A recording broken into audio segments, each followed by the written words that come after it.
Ito siya, wala pang ulan na naganap yan. Yung tuloy-tuloy Pero mataas na rin dito. So ibig sabihin pag nagbagyo sir, wala pa na talaga, mataas talaga dito. Tumutunog yung daanan ng tubig dito, parang waterfalls. Dito sa may Philippines, matatagpuan itong lugar kung saan mabilis lumubog ang lupa at mabilis ang pagtaas ng tubig. Kung titignan mo dito, para siyang lawa pero merong mga bahay. Naitala din pala dito na mas mabilis ang pagtaas ng level ng tubig kumpara sa average. Halos ang unang palapag ng bahay ay hindi nagagamit at yung mga iba dito ay na-abandon na siya. At dito naman nagbistulang highway ang lawa dito dahil ang mode of transport lang dito ay itong bangka para makarating sa ibang lugar. Napunta na natin itong baryo ng Apugan. At ngayon naman pupunta tayo dito sa baryo Sunog. Ito ay magkakalapit lang. Ating alamin kung ano nga ba ang sanhi ng patuloy na paglubog ng mga lupa dito at patuloy pagtaas ng mga tubig. Kung kayo hindi pa nakarating dito, ito po yung sa may Bulacan ng Mekawayan, Ubihan. Etong kaliwa, ito yung New Manila International Airport. Tapos itong pupunta natin dito lang yan malapit sa Tawiran Bridge. So sasakay tayo ng bangka dyan papunta dito sa Baryo Sunog.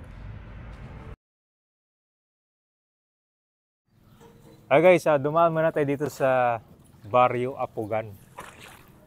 Simula dun sa may port. Para yan, pinakita ko lang sa inyo yung sitwasyon ng mga bahay din dito. Ang pupunta natin ngayon, itong Sunog. Dito pa yun. So, sa dulo. So dito kabay, kung makikita mo sa aerial view, yung mga bahay dito, unting-unting lumulubog din siya dahil bawat taon tumataas. Kita mo tong pathwalk nila, tinaasan na rin yan. So makarating ka dito sa pinakabayanan nito, sasakay lang sila ng bangka. Ito yung mode of transport nila dito. Kung sa ibang lugar kabayan, yung mode of transport nila jeep, dito halos bangka talaga.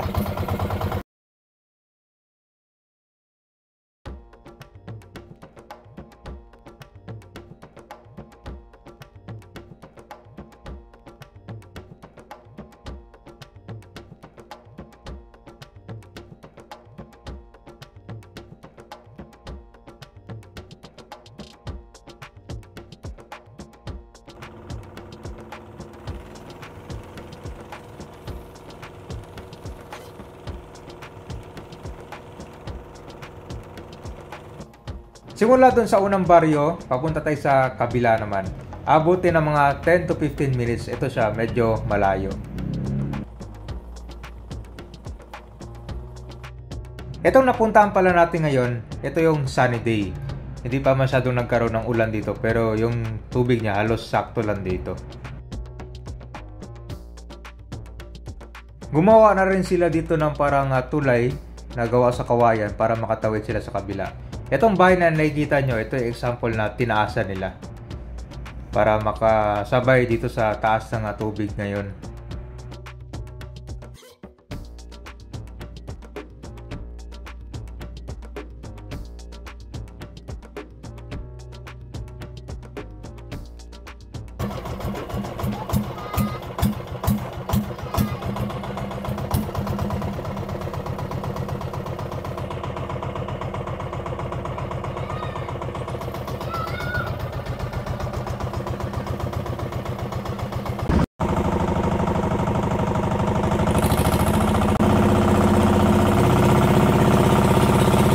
Ito guys, nandito na tayo sa Baryo Sunog dito sa Ubihan.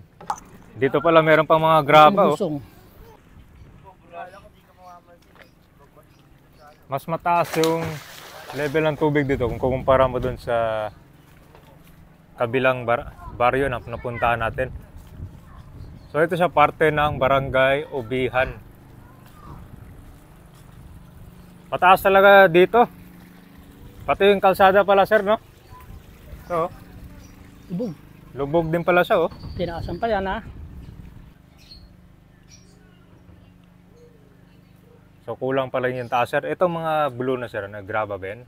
Oo, mga panambak yan. Panambak pa nila, so hindi pa tapos. Lakarin na natin dito sa kabilang side Ito siya, wala pang ulan na naganap yan. Yung tuloy-tuloy Pero mataas na rin dito. Itong daanan natin ngayon dito. Ilang beses na rin po. Ibig sabihin, pag nagbagyo sir, wala ko na talaga, mataas talaga dito. Mas mataas yan. Kaya mga tataas na yung bahay na gagawa. Tingnan mo yung bahay ito kabay, no? Di ba? Tinaasan na rin siya. So, kumbaga, ito first floor, second floor nandito sa pangalawa na. Talagang tumutunog yung daanan ng tubig dito, parang waterfalls. Sa dami.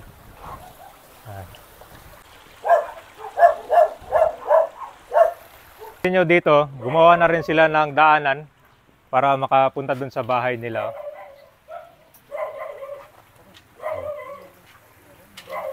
Ito, meron pang nakatira dito? Oo, pero meron nakatira yan. Meron. Dito, medyo mataas yung tubig dito. Oo. Nabutan na siya. Yan. So yung tubig, dito siya nangagaling sa kabilang side. Parang nilagyan na siya ng harang dito, pero nakakadaan pa rin yung tubig.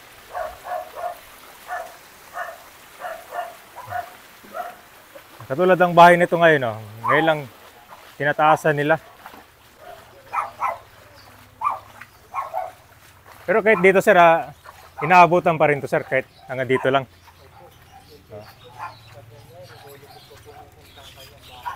Itong pader na to. Yung tuloy-tuloy na ulan. So ito sir, parang sakto lang to ngayon. Oo. So kumbaga ito na yung pinaka-concern na taas. Kaya lang po lulubugin niya yung pagka po talaga tuloy-tuloy ang ulan. Tuloy-tuloy. Pero pagka ganyan lang po. Pero itong baha dito sir, normal lang to. Normal lang po yung bahan na yan. Okay, talagang kuha natin sir, no? Pero may panahon talaga dito na sir, walang tubig din. O wala talaga? Sa umaga po wala pang tubig. Sa umaga. Ayan. Ito sir, ano to? Water pump? Deep well. Ayan. Kaya ito rin itong bahay ko ba, no? Mataas talaga dyan, no? Pataasan talaga dito. Ito sir, meron pang nakatira dyan? Wala na. Nag-evacuate na? Lilipat na po sa Santa Maria. Bulacan din. Di ba? Hello?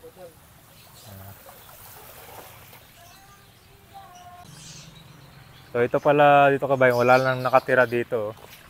Lumipat na rin sila. Halos aabutin na dun siya dun sa bintana. Napag-iwanan na itong bahay dito. May mga oras lang pala dito na umaabot yung tubig dito sa kalsada.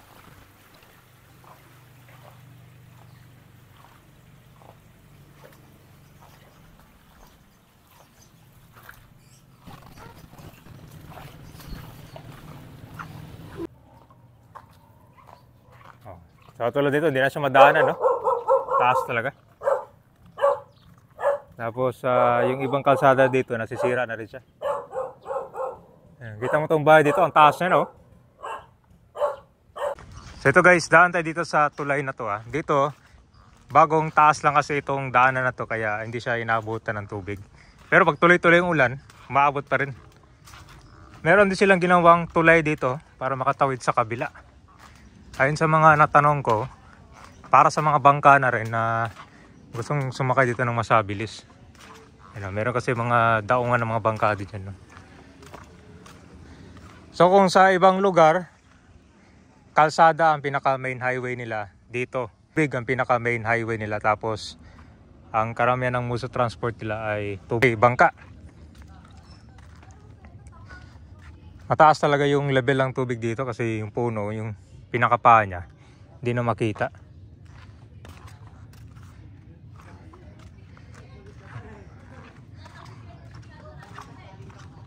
Meron din pala siyang kondito. Ganon din pagtatawid ka sa kabila, puro mga kabahayan na rin. Tapos dito malalim na. Puro bahay na rin dyan sa kabila.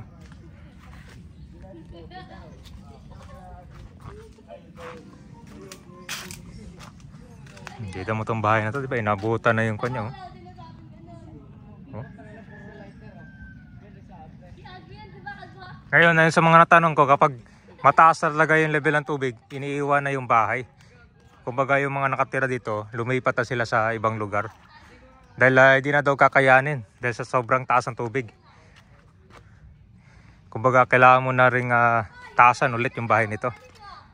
So dito, yung mga bahay nila, merong maintenance yan. Gumagastos sila ng graba tsaka buhangin bawat taon kung kailangan taasin ng kanilang mga bahay dito. Ito mga bahay pala ay malapit dito sa ginagawang New Manila International Airport. Yan ay yung land development na nagawa ngayon. Ang patuloy na paglubog ng mga lupa at pagtaas ng level ng tubig ay dahil sa climate change. Ito ay marami mga iba't ibang klase. For example, ito mga patuloy na pagkakaroon ng mga reclamation projects dito sa ibang lugar. Meron din itong mga patuloy na pagtunaw ng mga yelo.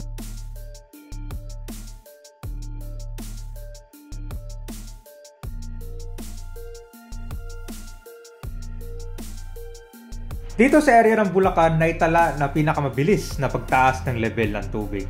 Dito sa umaga, high tide, sa hapon, low tide naman.